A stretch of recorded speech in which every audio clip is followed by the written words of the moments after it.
The July 29th meeting of the City of Minot Planning Commission is now in order. Please call the roll. Commissioner Barsh, Yes.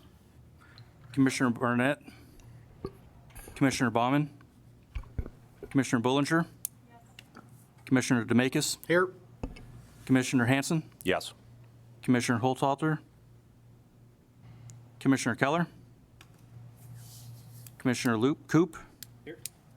Commissioner Lartius, Commissioner Offerdahl, Yes. Commissioner Severson, Yes. and Commissioner Wagnest. Here. You have a quorum. Thank you. Please stand for the Pledge of Allegiance. I pledge allegiance to the flag of the United States of America and to the republic for which it stands, one nation, under God, indivisible, with liberty and justice for all.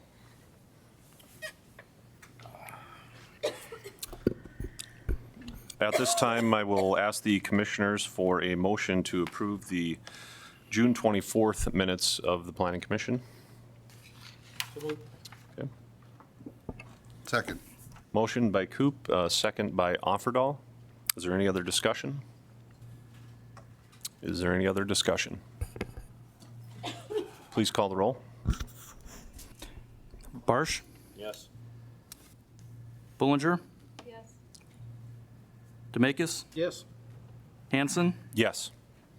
Coop, Yes. Lartius, Yes.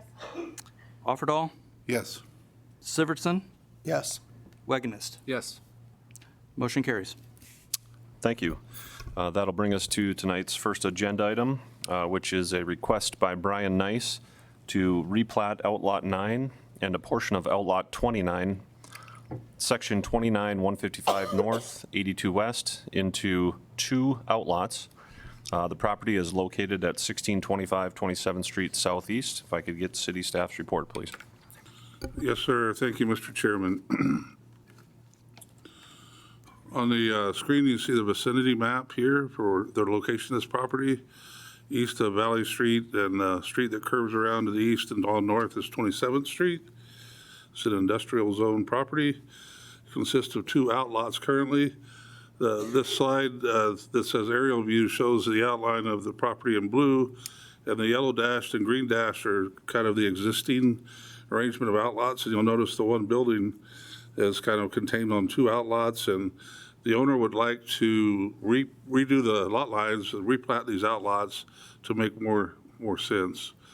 So here you can see outlot 53, the larger outlot at about 4.26 acres now contains three of the buildings, and outlot 54, the corner outlot, contains the smaller building on its own, which is what they wanted to achieve. The applicant owns, this is findings of fact, the applicant owns two existing outlots. I'd like to replat them to better define the layout of the buildings, and he submitted the two new outlot plats for review and consideration. Staff recommendation is to approve the outlot plats for proposed outlot 53 and 54 with the condition that no new access points are allowed onto 27th Street Southeast. And with that, I'd take any questions the commissioners might have. Thank you, Principal Planner Lang. Commissioners, any questions for Mr. Lang at this time? Thank you. Seeing none, at this time I'll open up to the public for anyone who's in favor of this agenda item would like to come forward and speak on its behalf to please do so. Anyone either in favor or opposed to this agenda item to please come forward? Okay, seeing none, I will turn it over to the commissioners for a motion, please. Mr. Chairman, I'll move to approve as outlined by city staff with the recommendation that no new access is allowed onto 27th Street. Right, we have a motion by DeMakis, Second. second by Severtson. Is there any further discussion? Any further discussion? Okay, please call the roll. Commissioner DeMakis, Yes. Commissioner Severson, Yes. Commissioner Barsh, Yes. Commissioner Bullinger, Commissioner Hanson, Yes. Commissioner Coop, Yes. Commissioner Lartius, Yes. Commissioner Offerdahl, Yes. and Commissioner Wagonist. Yes. Motion carries. Thank you. That will bring us to our second agenda item, which is a request by Farm Credit Services of North Dakota for a planned unit development to add storage building to the site. And the property is located at 1400 31st Avenue Southwest. If I could get city staff's report, please. Yes, sir. Here's the vicinity map. I think everyone's probably familiar with this property. A lot of people refer to it as the IRET building, where Badlands Restaurant is, and Farm Credit Services is moving in there. So here's an exploded view of the site. A lot of this is an interior remodel, but there's more to it than that. And the property is zoned C4 planned commercial district, which was a precursor to the current PUD, planning and development. And so anytime we have improvements come through on a property that's zoned either C4 or PUD, we need to consider if those improvements would be considered a minor or a major change. And the code provides some guidance as to what would constitute minor or major. A major change has to come back for commission and council, and there's going to be an addition to the site of another building for maintenance and storage, maintenance building. And so that triggers that major change and coming back through. Even though a lot of it is interior, there are some significant exterior things going on. You can see in the upper left, the 40 by 50 building would go up in that area. In front of the existing building, the main building, the drive aisle that runs along the front of the building plus the first row of parking is being removed and landscaping is being replaced in that area. Also, a covered front porch or awning or portico, not an awning, but like a portico comes out with the new proposal for protection from the weather. There's some material upgrades to the exterior of the building. On the north side, it says reconstruct paving and storm drain. My understanding is that was an outdoor volleyball court at one time, and the paving's kind of failing. There's some drainage issues, so that'll be fixed. And then on the back side of the main building, the area where the dumpsters are is going to be redesigned, renovated, a new dumpster enclosure included that matches the materials of the building. This plan is very hard to read, but you can see in the upper left over there where you can see the building there that's proposed as the accessory building, drawn to scale, how it fits there. And you can see the landscaping at the front of the primary building. This is a blow up the landscape plan, a little bit clearer. I guess you can see the accessory building and the landscaping, but also on this sheet, you see the new dumpster enclosure. It's going to be built out of split face block to match the exterior of the main building, and the accessory building, also shown here, has split face block and brick veneer, a metal roof, and some EPIS. So it plays off of the materials used in the primary building quite nicely. And there's also some grass and landscaping that goes around it. So the applicant's remodeling an existing building, but adding another one. So that requires that it be go back to Planning Commission. And the applicant has submitted all the required information for PUD requirements. So staff recommends that this application be approved with the condition that no new access points are allowed onto 31st Avenue Southwest. Thank you, Principal Planner Lane. Commissioners, any question for the Principal Planner at this time? Okay, seeing none, I will open up the public portion of the hearing, and anyone in favor of this agenda item can come forward now and speak if they wish to do so. Anyone either in favor or opposed? Okay, seeing none, I will close the public portion and ask the commissioners for a motion, please. Motion to approve based on finding of facts and staff recommendations. Motion by Bartsch, second by Lartius. Is there any further discussion? Any further discussion? Please call the roll. Commissioner Bartsch, Yes. Commissioner Lartius, Yes. Commissioner Bullinger, Commissioner DeMakis, Yes. Commissioner Hanson, Yes.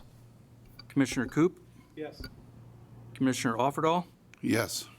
Commissioner Severson, Yes. and Commissioner Wagonest. Yes. Motion carries. Okay, thank you. Our next agenda item is a request by Bakken Development Group Minot 1 LLC to subdivide lots 16A through 21B, Block 5 Statesboro Edition, and to request a zone change from R4, which is a planned resident district, to R1S, which is single-family residential district with small lot size flexibility. The purpose to develop single-family lots. The property is located at 1451 through 1509 35th Avenue Northwest. If I could get city staff's report, please. So this should be familiar to everyone. This is about the fourth or fifth rendition of rezoning and reshuffling lots up there in the Statesboro Outer Wild, formerly known as Statesboro Outer Wild area, now known as Ramstead Heights. This is a vicinity map up on North Hill, 35th and 16th. Here's a enlarged view. This is, again, where the lots that were originally platted under the R4 planned residence for twin homes are now going to be combined together to provide R1S, a single family with small lot flexibility, which has a minimum lot width of 60 feet. And I'll skip ahead to the subdivision here in a minute, but it's zoned R4, as we said. You can see the R1S below it. That was from Ramstead Heights 3rd and 4th, or I'm sorry, 3rd and 4th is today. Ramstead Heights and Ramstead Heights 2nd, that happened in May, so it'll end up being similar to that. Medium density residential on land use map. Staff didn't feel that needed to be changed since single-family houses can be in R2, and also the R1S is a smaller lot size, so the density is a little bit higher. So here's the 12 lots combined into 6 new lots, same as what we've done recently in the past for other lots in this area. So findings of fact, the developer is pursuing a different type of development. The lots are going to be consolidated from 12 into 6 new lots. The zoning is R4, and it needs to be changed to R1S for the developer's concept to work. Staff recommends approval of the request from R4 to R1S, and further recommends approval of Ramstead Heights 3rd Edition, subject to 2 conditions. First of all, abandoned utility services must be capped at the utility mains in 15th Street Northwest. And second of all, a fee of $1,000 per lot shall be paid at the time of building permit application for the Minot Park District Development Fund. And this is something that we haven't generally put in the conditions for the Park District, but we're having some snafus trying to follow this, and we want to make sure that we don't lose it somewhere along the way. So we're going to try to do a better job, and probably you'll be seeing this because part of the subdivision ordinance requires that a new subdivision or a replat either has to work with a park district to provide land that they may desire for park development, or in lieu of that, provide a fee. So in this case, there's really no land left to dedicate, and a fee of $1,000 per lot will be paid. Thank you, Mr. Lang. Commissioners, any question for Mr. Lang at this time? Okay, seeing none, I will open up the public portion of this hearing. Any of those in favor of this agenda item that would like to come forward and speak on its behalf, please do so now. Okay. Any of those in favor or opposed to this agenda item, please come forward at this time. Seeing none, I'll close the public portion, and I will ask the commissioners for a motion, please.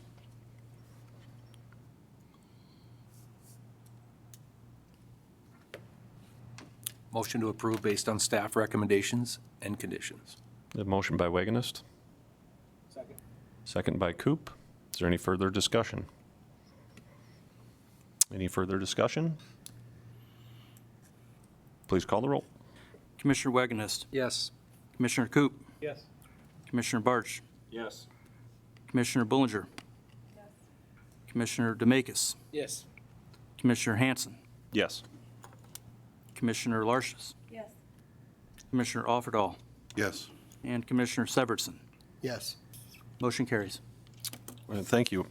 Our next agenda item They sound a little familiar. It's a hearing request by Bakken Development Group Minot 1 LLC to subdivide Lot 15A, Block 8, Statesboro Edition, and to request a zone change from R4 Planned Residence District to R1S Single Family Residential District with small lot size flexibility to develop single-family lots. This property is located on the 1400 block of 35th Avenue Northwest. If I could get city staff's report, please. Yes, sir. This is kind of same thing, different place. What we just talked about. You can see the property we just looked at is right immediately to the west of this parcel. This parcel is not subdivided into the smaller lots because it was originally platted as one large parcel for the developer to maybe develop as open space, a playground for the neighborhood or something like that. But the proposal is to split it up into the R1S lots and rezone it. So again, it's zoned R4, medium density residential, and the plat looks like this: 7 lots that are to be zoned R1S and developed with a more affordable, hopefully, product for single-family dwellings. So basically the same findings of fact before, except 7 new lots and the same conditions. Abandoned utility services must be capped to the utility mains in 15th Street Northwest, and a fee of $1,000 per lot shall be paid at the time of building permit application for the Minot Park District Development Fund. I think that 15th, it shouldn't say 15th, it should say 36th Avenue. I copied it over from the first one, it didn't change. Okay. Thank you, Mr. Lang. Any questions for Mr. Lang, commissioners? Okay. I will open up the public portion of this hearing. Anyone in attendance in favor of this agenda item that would like to come forward to speak, please do so now. Anyone in favor or either opposed to this agenda item, to please come forward at this time. Okay, seeing none, I will ask close the public portion and ask the commissioners for a motion, please. Motion to approve based on finding of fact and conditions. Okay, motion by Offerdahl, second by Demakus. Is there any further discussion? Any further discussion? Okay, please call the roll. Commissioner Offerdahl, Yes. Commissioner Demakus, Yes. Commissioner Bartsch, Yes. Commissioner Bullinger, Commissioner Hanson, Yes. Commissioner Coop, Yes. Commissioner Lartius, Yes. Commissioner Severson, Yes. and Commissioner Wegenist. Yes. Motion carries. Thank you. That'll bring us to our next agenda item, item number 5, which is a request by Benjamin Hutchings to replat Lot 15, Ridgedale Acres, into 2 lots. This property is located at 4201 13th Street Northeast. If I could please get the staff report. Yes, sir, Mr. Chairman, this is a very straightforward subdivision request. Here's a vicinity map. You can see the parcels located just south of the 46th Avenue, the north bypass on 13th Street. Here's a exploded view of it. There's a house on the north end, and the owner would simply like to split it in half, east-west, so that the southern half will be another lot that could be sold. It's zoned RA, which is typical for out in the 2-mile agriculture on RA around it. Land use map shows it as very low-density residential. It will remain RA. And here's a subdivision plat. There's 2 lots, and they're both 3.01 acres, more or less. There's 40 feet of right-of-way dedicated along 13th. So this is really just a basic lot split type of subdivision to take 1 lot and make it into 2. The applicant owns 6 acres and wants to split it in half. Property is zoned correctly as RA and will remain so. Staff recommends approval of Ridgedale Acres 5th Edition, subject to new access points wherever they are must be approved by the township and built to township standards. Thank you, Mr. Lang. Commissioners, any questions for Mr. Lang? No. Okay, seeing none, I will open up the public portion of this hearing and ask any of those in attendance who would like to speak in favor of this agenda item to come forward at this time if they would choose to do so. Okay, anyone either in favor or in opposition to this agenda item to come forward at this time? Seeing none, I will close the public portion and ask the commissioners for a motion.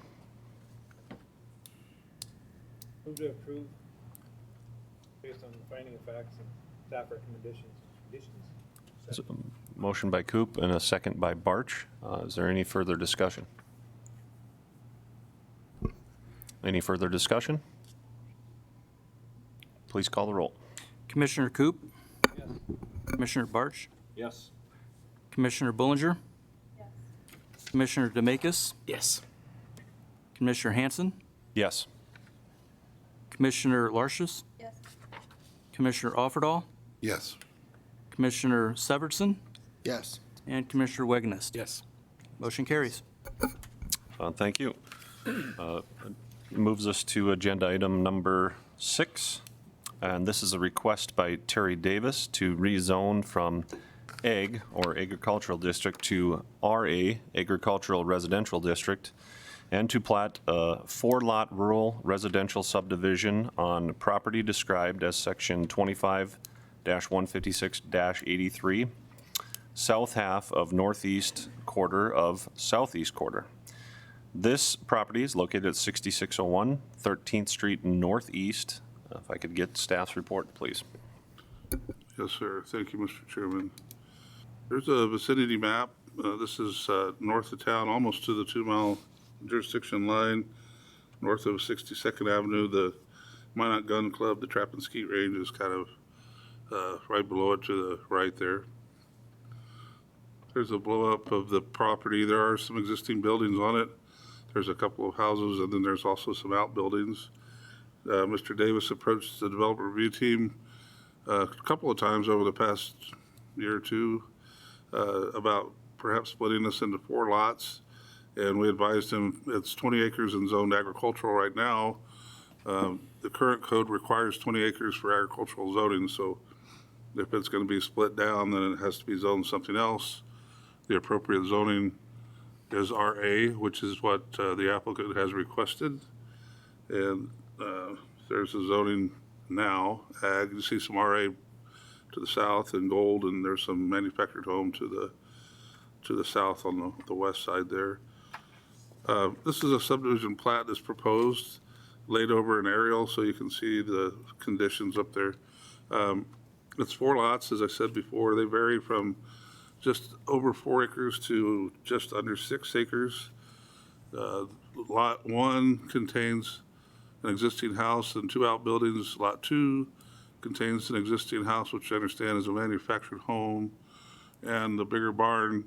The code doesn't allow an outbuilding to be on its own lot, so that's why some creative lot lines were drawn up here to make sure that the building stayed with a house in order to be legal. And then, of course, there's 2 new lots, if you will, proposed on the west. And in order to access them, 11th Street is extended from 62nd up along, it already exists, the right-of-way exists along the manufactured home area. And then when it gets to the south line of this subdivision, it's extended with a curve to the north line, 66 feet of right-of-way.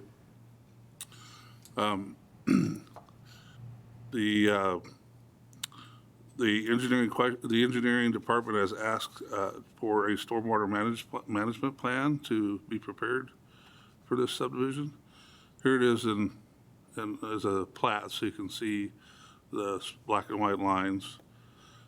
I understand there's opposition to this. We've received some emails, we've received some phone calls, and there's quite a few people out in the audience. And I just wanted to say, from the planning perspective, the applicant has hired a professional surveyor to prepare the plat. They followed all the recipes and rules, if you will, in the book about how big the lots have to be, how wide the streets have to be, what they have to do for stormwater and all of that. So a lot of the complaints or potential complaints and concerns that have been raised are really not aligned with zoning, although some of them contemplate future activity and what might happen there. So we'd be glad to write down complaints that we feel are related to zoning and land use and and send those on to appropriate agencies.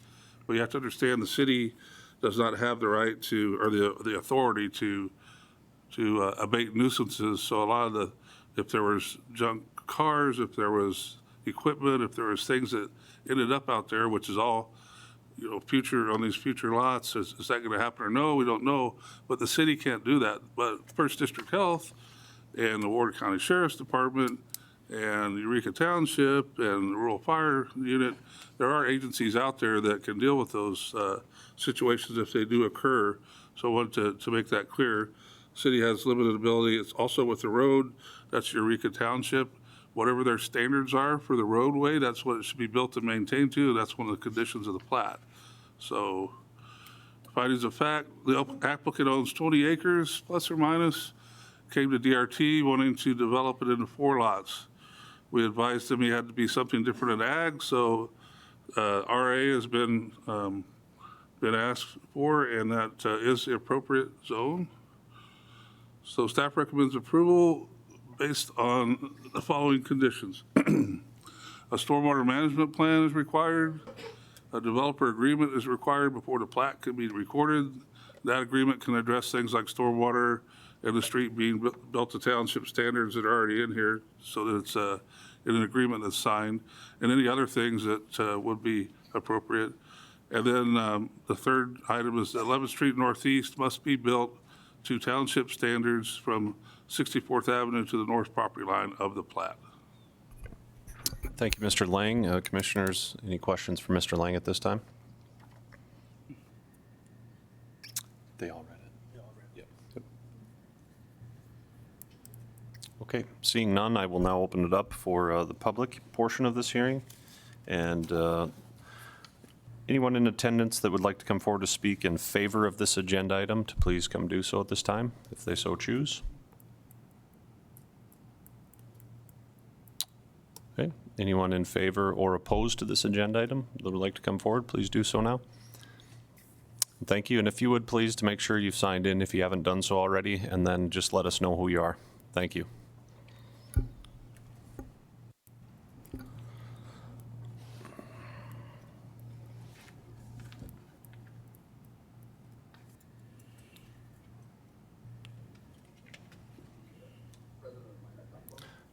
Can you check the button down by the base of the microphone itself? It should be a little gray button there.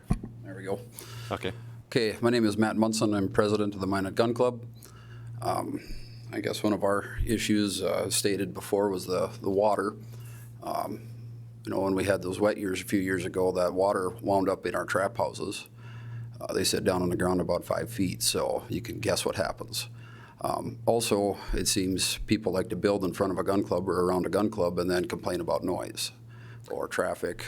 We have some major events during the summer that when we fill our campground up, that's 40 spots. So there are some times that that's a busy place. Then they complain about it, knowing in full well that that's what was there when they bought the land. So, anybody has any questions, I guess that's all I have. Okay, I appreciate you coming forward. Commissioners, any questions for Mr. Munson at this time? Seeing none at this time, we may call you back up if we have something comes up, Mr. Munson. Thank you very much. All right. Anyone else in attendance that would like to speak either for or opposed to this agenda item, please come forward at this time. And again, make sure to scratch down your name and then let us know who you are, please.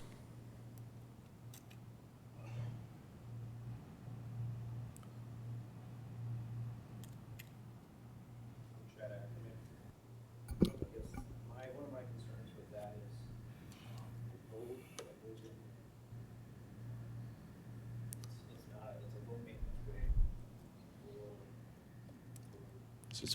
Sorry, Chad. Oh, sorry. No problem. It's a low maintenance road.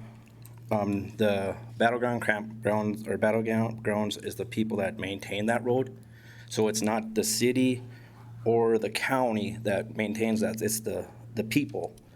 And if you're gonna bring more people in there, I guess I'm not sure who's gonna maintain that. Is the city gonna take it?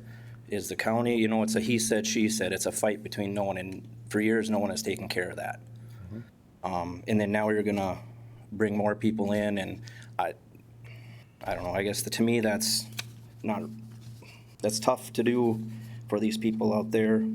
And then also, one of my main concerns is the covenants. You know, I haven't seen a covenants, haven't seen, you know, the main thing is what kind of housing is gonna come in there? Are they gonna allow campers to be in there for years? I mean, that's my concern. If it's not gonna bring the value of my home down, that's what I'm worried about.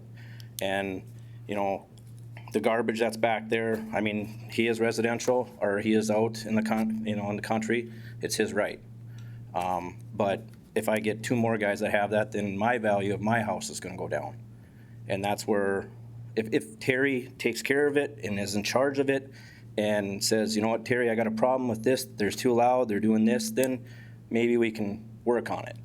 But the road thing, we just don't have no maintenance on the road. And then on the drainage, you know, he's got to build that road up to specs. Is that going to drain into my property and flood some of my properties? And out there, it's very wet, just like he said also. I mean, the drainage is terrible. I mean, it's very bad, you know. So if you fix the 11th Street, are you going to fix it all the way back to 64th or 62nd? Because there's no drainage.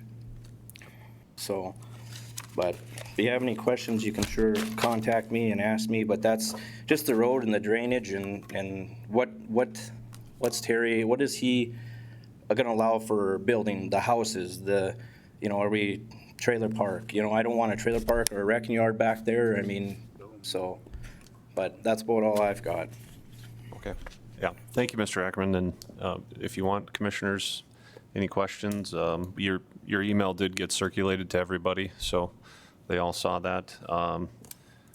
Maybe staff wants to address the type of homes that are, you know, potential, just to make that clear, what's eligible. Well, the city doesn't get involved in covenants in any way. Right.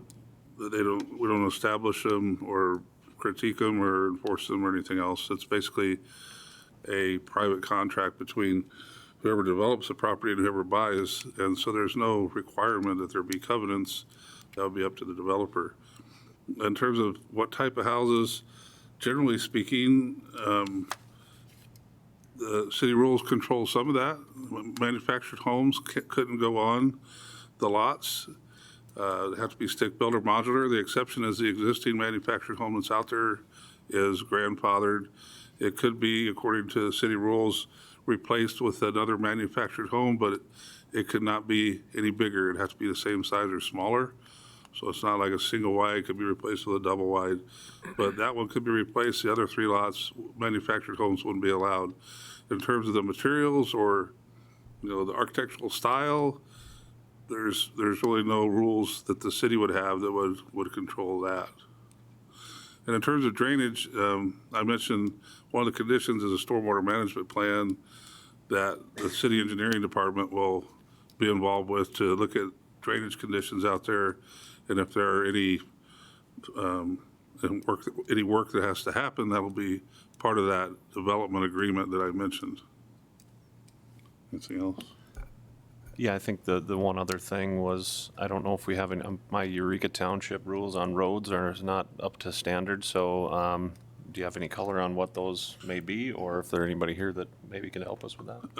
The city engineer can address that better than I can. Okay. Thank you. Thank you, Mr. Meyer. Certainly, Mr. Chairman, members of the Planning Commission, some townships have their own roadway standards and others do not. If Eureka doesn't have township standards, what we would require in the development agreement would be basically like a default gravel subdivision road. It'd be about a 26-foot top. Generally, it's about 6 inches thick in gravel. They'd have a ditch section to handle drainage. And the stormwater management plan that we would require would be just like any other one that we would require, whether you're in the city Minot or in the 2 mile. And their existing runoff rate would have to match what their post-construction runoff rate is. Generally speaking, in a very rural subdivision like this, if you have a house and a couple outbuildings, your increase in runoff volume is going to be almost negligible. So it's probably going to be a smaller detention pond, and water would funnel to that in some way, shape, or form, and then there'd be a culvert that goes underneath the road. Our expectation would be that the roadway is built up to either the township standards or the standard that I just talked about from the very north edge of the subdivision all the way down to 64th Avenue. That's the avenue immediately to the south of the subdivision. I think we can all agree the roads aren't great up there, but 64th seems to be in a little better shape than maybe some of the other ones. It's certainly better than the north-south 11th Street that goes north of 64th Avenue. So whatever would get constructed there would be much better than what exists there today. Okay, Commissioners, any questions for Mr. Meyer? Okay, thank you. You're welcome. Anyone else in attendance would like to speak, please? Thank you, sir. If you'd let us know who you are and jot your name down for us, I appreciate it.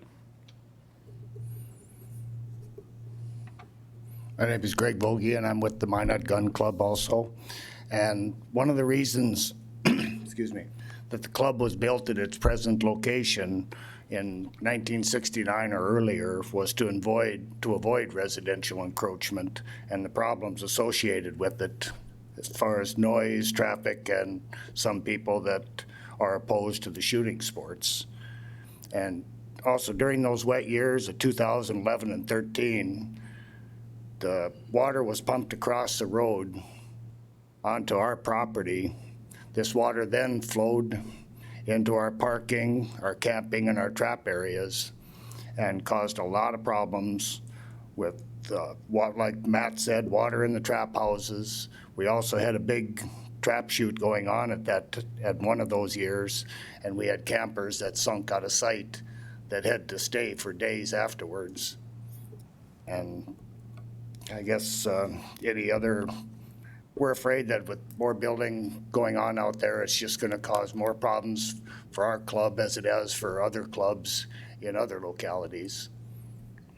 We thank you for coming. Sir, one question I may have. Is there, with this new development, the new portion of it, I think there's potential for would it be two more homes? Would it be two more homes, or either one of those homes, would they be closer to the gun club than any existing homes that are out there now? Where these would go would be approximately across from our traps on our north end. Okay. Which I was out there. I've been to the gun club a couple times, but it's been many years, so I forgot where it was, and I was just in the neighborhood out there, so I was just curious if these newly planned developments will actually be closer than what exists out there already? I don't think it would be really any closer. Okay. But it would just be more. Oh, I do have a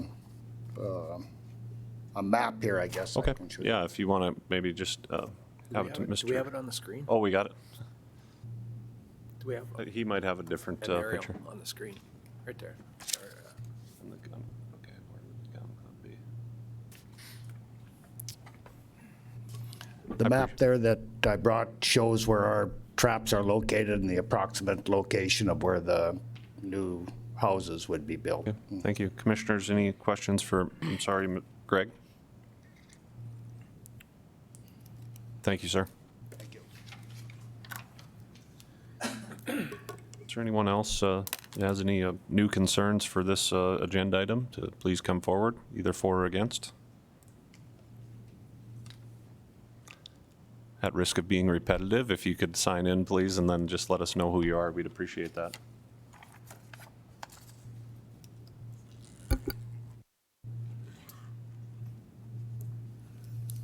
My name is Mary Van Lith, and I'm a resident of Battleground Edition, and we live on 11th Street. Now, nobody takes care of that street except us. Mm-hmm. And what we're afraid of is if we get more housing out there and they build up part of the street, who's going to take care of the rest of the street? Are we allowed to fence our part of the property that hangs up on the street? You know, we put out a lot of money to try and keep that road up. And if other people are allowed, if they're in the housing, it's only gonna make it worse.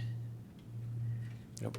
And And there it's- is a condition on this item to bring that road up to the county standards, which is all we can That's do only on it. from 64th. Right. I'm between 62nd and 64th, so what happens to our street? Yep. Does it get destroyed just because it doesn't belong? Because the township won't claim it, the county won't claim it, the city has nothing to do with it. Yep. So what are we supposed to do? I can't help you. Got anything there, Lance? Help? We're basing it basically on this application for what is the responsibility of the applicant is really all we can But vote on and there's decide got to here be a today. way to get to that land. Okay. Maybe they should come off of 13th Street, since that's where the address is at. They should come off 13th and go back. If they're gonna build a road, build it up to specs. Mhm. That's all. I appreciate commissioners. Any questions for Ms. Van Lith? Thank you very much.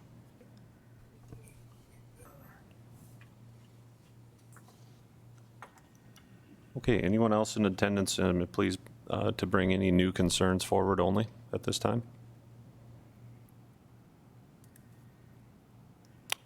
Okay, seeing none, I will close the public portion of this hearing and ask the commissioners for a motion. I'll make a motion to approve the request based on staff recommendations and conditions. Motion by Wagonist, I'll second. second by Severson. Is there any further discussion? Mr. Chairman, Yes. just wanted to state, I appreciate the opposition's comments and concerns. I do feel confident that those concerns have been addressed, excuse me, addressed in the conditions part of this, so that's the reason for my motion. Okay. Is there any further discussion? Sorry, we've closed the public portion of this time, so thank you. Any further discussion? Please call the roll. Commissioner Wagonest? Yes. Commissioner Barsh? Yes. Commissioner Bullinger? Yes. Commissioner DeMakis? Yes. Commissioner Hanson? Yes. Commissioner Coop? Yes. Commissioner Larches? Commissioner Offerdahl? Yes. And Commissioner Severson. Yes. Motion carries. Thank you. Our next agenda item is agenda item number 7, and this is an agenda item that has been held from the April, May, and June meetings for more information gathering from the applicant. This is Southwest Crossing Partners LLC, and this is for a planned unit development submittal subdivision and to request an amendment to the future land use map from low-density residential and medium-density residential to high-density residential.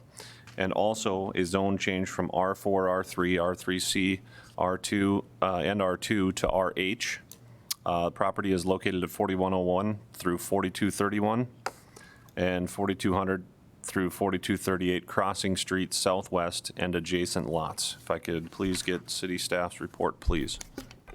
Yes, sir, Mr. Chairman. This is the PUD that you've seen over the past few weeks, and I think you're all familiar with it. The project site is adjacent to the new hospital site, south of 37th. Some of these exhibits are really hard to read, so we did circulate the PDF that the developer provided so that you could blow it up and down on your screen if you wanted to see more detail. But also some of the exhibits to the north arrow is oriented up and some is oriented to the left. It changes a little bit, but this is the overall site plan for the project, and you'll recall it's a phased project for a continuum of care, retirement, aged population, with the idea being that people could come there that were still mobile and independent and have an independent living unit, and then as their health worsened, perhaps they move into assisted living or skilled nursing or memory care. All those would be available at this campus, along with all the other amenities and options that are presented as part of this PUD. This is the sanitary and water main plan, this engineering document. Nothing too sexy there, just a bunch of water lines and sewer lines. This is a conceptual site plan that shows a larger area. Southwest Crossing was a development that was laid out with several single-family lots you can see off to the west, and you can see how the CCRC fits into that, right along the east property line that's shared with the hospital. And it's a phased development, so the red phase is phase one. That's 47-unit memory care facility, a single story. That's, and also the assisted living, which is 110 units, and it's I think 3 stories. Yep. Then the second phase is in blue, and that's the independent living facility, which is actually a 4-story building. That's the blue, and you see some associated residential garages with the independent living facility. The third phase is in yellow, and that's the skilled nursing facility, 120 beds, and it's a 1-story facility, and it's in yellow. The fourth phase in purple isn't really shown because it's future townhomes, although there's some purple lines you can see kind of around the lake and then following the road out to the west. And so that's kind of where that would be, but that's the last phase into the future. Here's an expanded view that shows a little bit better the parking layout, the sidewalks and trails. You'll notice one sidewalk or trail that runs along, kind of along the wetland or the lake behind the units, and that's actually a fire lane. And working with the developer, they had an idea to make that actually more of a promenade, so it would double as a wide walk, and also be built to fire lane standards. And then there's other trails and sidewalks that go throughout the development. And of course, Minot Park District was involved in discussions of how this would be developed, working with the overall area, even outside of the CCRC. There's some land being donated by the Southwest Development Partners in green, which is all floodplain. Really, it's not developable, but there's a trail that you can see that goes off-site from the CCRC. It leads up to the north to the 37th Street location where there's already an enhanced trail, a wide trail for walking. So that provides good area-wide or regional connection to develop our trails network. And in the past, we've had these folks with us and been looking for more information.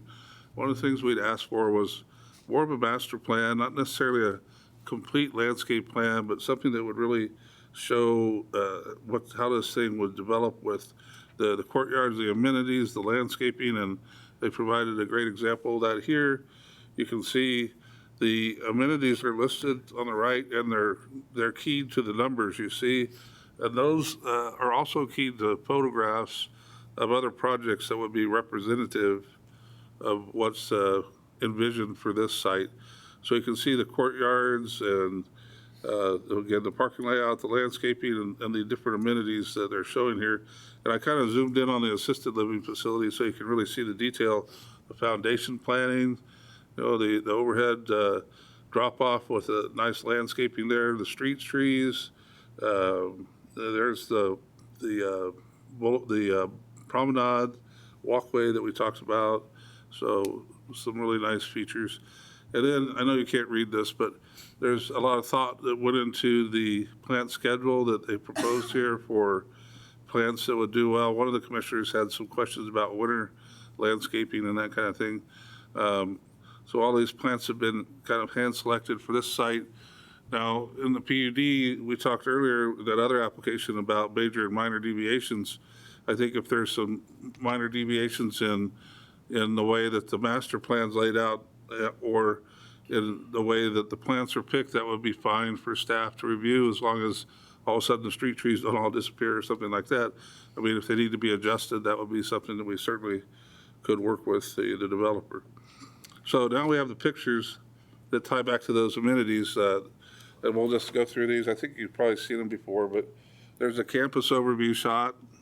There's the water feature with the main signage for this particular development. There's a typical covered entryway with the landscaping around it to be able to let people in and out with the weather. And one thing that the developer did mention is the independent living facility will actually have like on-demand parking. So instead of the elderly residents having to go to the garages to get their cars, even in the summer when it's not slick, they don't have to worry about that. There's staff that would go get the vehicle, pull it up. They could go into town and drop it back off, and staff would park it for them. So really nice amenity there. There's a mini golf shown here. There's a gazebo. There's a typical landscaping for a median in the drive. There's a courtyard space. There's several courtyards in here. There's a landscape courtyard. There's a hardscape courtyard to the right, and then there's kind of typical landscaping along the sidewalk that with perennials, a lot of color, seasonal color that you might see. Another landscape courtyard with kind of a gazebo. And then there's a therapy courtyard to assist patients that might be needing to do, physical therapy and some stairs. There's another shot of a different therapy courtyard, some stair stepping and things like that with the handrails. So those are the amenities. Subdivision plat, in the past, it was very cluttered, and all the buildings were shown, all the utilities were shown, all the sidewalks were shown, and you just couldn't read it. So this is what we were striving for, is just a clean plat that shows the lots and blocks and street right-of-ways. Any easements outside of the street right-of-ways that are required for the hike bike trails or anything like that will need to be shown on the plat. And the easement that goes outside of the development area up to 37th will have to be dedicated under separate easement because it's not part of the platted area. Here's elevations of the proposed buildings. This is the 3-story assisted living facility, the handsome building with stone and some color contrast and roof lines. This is the ILF, Independent Living Facility, which is a 4-story building. Part of the reason for the PUD is that 4 stories exceeds the density and the height we would generally allow in this district, but because of the amenities and the overall package that's being presented here, we're suggesting that that's acceptable to do that. Here's the single-story skilled nursing facility. Here's the single-story memory care unit. Here are the residential garages that would be associated with the independent living facility.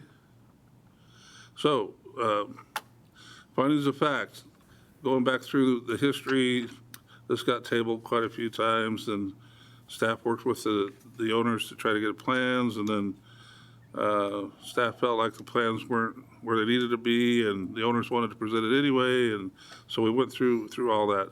But now we feel like the information that we have received to date, and also what's included in the conditions of approval, address our concerns, and we're ready to recommend approval of this project.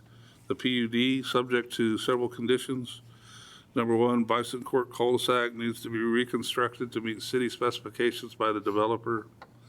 Number 2, walking paths in the right-of-way must meet city specs, be constructed of concrete, maximum width of 8 feet unless additional right-of-way is dedicated on the plat to accommodate a larger path. Number 3, any improvements in the floodplain must meet city floodplain ordinance requirements. A floodplain development permit is required for any work within the floodplain. A floodway certification may be needed based on new FEMA maps that are anticipated to come out in the next year or so. Number 4, a developer agreement is required before the plat can be signed and recorded. Number 5, a stormwater management plan is required. It must meet the requirements of the original stormwater crossing development stormwater management plan. And engineering is has that other plan they're working on to make sure it's in compliance. Number 6, a traffic impact study is required. Any resulting improvements must be installed by the developer. Number 7, the 16-foot wide easement for the walking path that connects to 37th Avenue Southwest is not within the boundaries of this subdivision and therefore must be dedicated under separate instrument. And number 8, the general appearance and construction materials for the maintenance shop building and trash dumpster enclosures shall be based on colors and construction materials of the residential garages. Again, in keeping with the theme, any of these ancillary uses and structures and things, we'd like to have them all put together, which would look nice, which I'm sure the owners and developers would like too. And also, don't forget, we have the future land use map amendment, the rezoning request from several different districts to the RH, and the subdivision plat for this project that staff is all recommending that those items be approved. All right. Oh, one thing I would mention too that I forgot. There has been some other concerns raised about licensing with other agencies like the State Department of Health, and apparently there's some nursing bed situation where there's either too many or not enough or whatever. That the Planning Commission has nothing to do with that. We're talking about land use issues here, engineering, planning, zoning, those types of things. And if there are licenses required from either local or state or federal agencies, then that's up to the developer to get that done. But that's really no cause for concern at this level with the Planning Commission. I just wanted to make sure that that was on the record. Okay, thank you, Mr. Lang. Commissioners, any questions for Mr. Lang at this time? Okay, seeing none, I will open up the public portion of this agenda item. Anyone in favor of this agenda item who would like to be heard, please come forward now. And of course, jot your name down and let us know who you are. Well, you probably all know me by now. Mark Black. Mark? And I don't really have much to add. You're all familiar with the project by now. We've come back a couple times. I think we've have the information that was needed to begin with finally for you. And I appreciate the opportunity to submit it again. And I just want you to know I'm available, and Mr. Lambeth, Brent Lambeth is available if there's any questions. Yeah. Thank you very much. I just have one question, Sure. Mr. Black. You have any concerns with any recommendations or conditions that city staff has put forward here? No, and for example, on landscaping, those types of things, I think will easily meet or exceed, what we've established here as a standard. We like to make that a big part of what we do, and a lot of emphasis there. So I don't see an issue there. Was there one item that I wasn't sure what it was referring to? I'm trying to remember what it was. Page back. Can we, yeah, traffic study, okay. Any the stormwater plan, we've already had the engineer and we've submitted with this, with notes indicating it meets the existing, it meets the requirements to be part of the original Southwest Crossing stormwater management plan. So that's already been determined. We don't have any problem there. Improvements, floodplain, yeah. I guess it was the Bison Court cul-de-sac reconstructed, or that just needs to be completed to meet the city spec. I'm not sure if there's something I'm missing on that. The city engineer is going to address that coming up behind. Oh, okay. Yep. Okay. Hi. We might have some questions for you, Mr. Black, too, so just hang around. I appreciate that. Mr. Chairman and members of the Planning Commission, the other half of Bison Court, the cul-de-sac doesn't exist. So we would just want that completed so that the cul-de-sac meets all of our specifications. That way vehicles can adequately turn around. That's all we're talking about. Thank you. Thank you. Mr. Yeah, that's exactly what I was thinking, is to complete what had not been installed. So, yeah, that's not an issue. Okay. So, no, I don't see that there's any issues. Thank you. Commissioners, any questions for Mr. Black at this time? Okay. Thank you. Seeing none, yep. Anyone else in attendance that would like to come that is either in favor or opposed to this agenda item? You can please do so now at this time.